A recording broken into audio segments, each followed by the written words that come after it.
پیام عجیب و باور نکردنی شبنم ثریا برای قیس الفت و خانواده موسیقی افغانستان. قیس الفت در کشور کانادا داغ داشت. پیام‌های جالب و باور نکردنی جامعه هنری افغانستان برای قیس الفت. من در این ویدیو پیرامون حقایق همین ماجرا خواهم پرداخت. پس در ادامه با کانال دنیا اینفو باشید.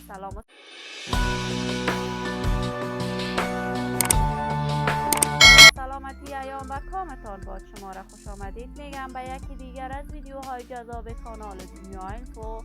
برای دوست شدن با این کانال علامت سابسکرایب را فشار دهید تا از ویدیوهای دیگر کانال دنیا اینفو هم آگاه شوید.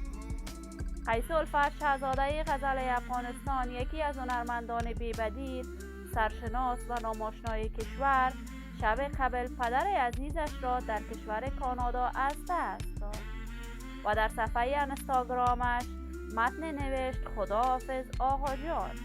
استاد الفت آهنگ یکی از هنرمندان سرشناس و ناماشنای کشور بوده است که وی شهرت و محبوبیت خاص خودش را در بخش سرودن آهنگ‌های غزل و قوالی داشت.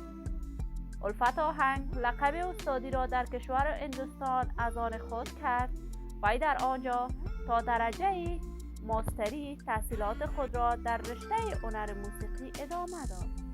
وفات استاد الفت آهنگ ضایعه بزرگی برای خانواده هنری در افغانستان بوده است. تمامی هنرمندان مشهور افغانستان واکنش‌های خود را در ساعات اولین نشر خبر وفات استاد الفت آهنگ توسط قیس الفت از خود نشان دادند. از جمله غزال نایت: قیس جان الفت، در گذشت پدر بزرگوارتان را به شما و خانواده محترمتان تسلیت عرض نموده، از درگاه خداوند متعال برایتان صبر جمیل و اجر لایزال خواهانم. سیتا قاسمی: قیس جان عزیز، واقعا بی‌حد جگرخون شدم. خداوند جنت فردوس نصیب استاد محترم کند و صبر جمیل برای شما و فامیل محترمتان آرزومندم. غزل سادات: سارا سرور، تمنا تابش، دوران اعتمادی، عالیه انصاری.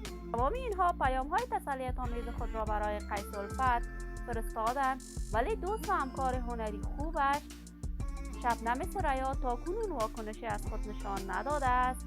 ولی من از خداوند منان به عشق برین برای استاد الفت خواهانم و صبر جمیل برای خانواده قیس الفت. دوستان و همراهان عزیزم، ممنون که تا این دم بیننده این ویدیو بودید. شما هم پیام‌های تسلیت آمیزتان را برای قیس الفت در بخش کامنت با من شریک بسازید.